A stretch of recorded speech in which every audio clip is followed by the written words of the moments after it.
Hello viewers, আসসালামু আলাইকুম। আশা করি সবাই ভালো আছেন।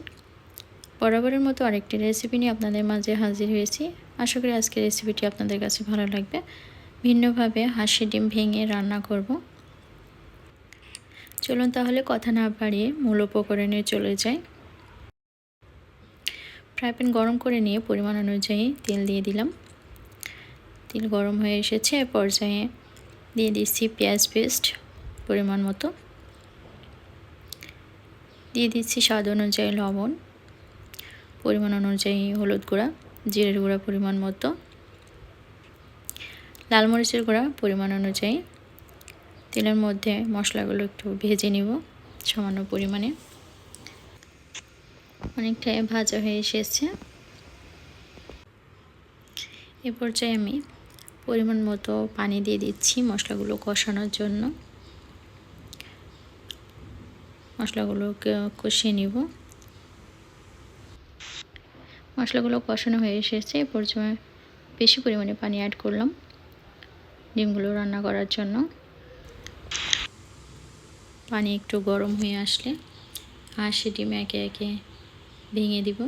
আপনারা এখানে দেশি মুরগির ডিমও ইউজ করতে পারেন, কিন্তু লেয়ারের ডিম সাধারণত এভাবে রান্না করলে ভালো হয় না। তবে হাঁসের ডিমটা অনেক বেস্ট আর খেতেও অনেক মজা লাগে। হ্যালো ভিউয়ার্স, আপনাদের কাছে আমার ছোট্ট একটি রিকোয়েস্ট থাকবে। আপনারা যদি আমার চ্যানেলে নতুন দর্শক হয়ে থাকেন তাহলে আমার চ্যানেলটিকে সাবস্ক্রাইব করবেন এবং বেল বাটনটি অল করে দিবেন, যাতে করে আমি যে ভিডিওগুলো আপলোড দেবো প্রথমে আপনাদের ফোনে নোটিফিকেশন চলে যাবে এবং দেখতে পাবেন।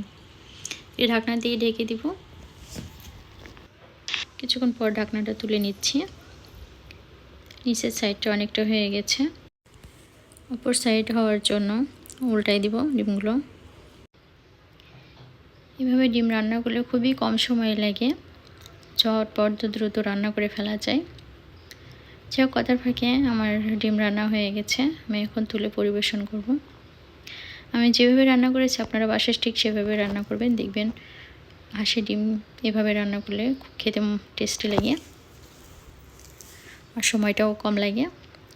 যাই হোক, আমার ভিডিওটি যদি আপনাদের একটু ভালো লেগে থাকে তাহলে আমার ভিডিওটিতে একটি লাইক দিবেন, কমেন্টস করবেন আর অবশ্যই শেয়ার করতে ভুলবেন না। ভালো থাকবেন। আজ এই পর্যন্তই। আল্লাহ হাফেজ।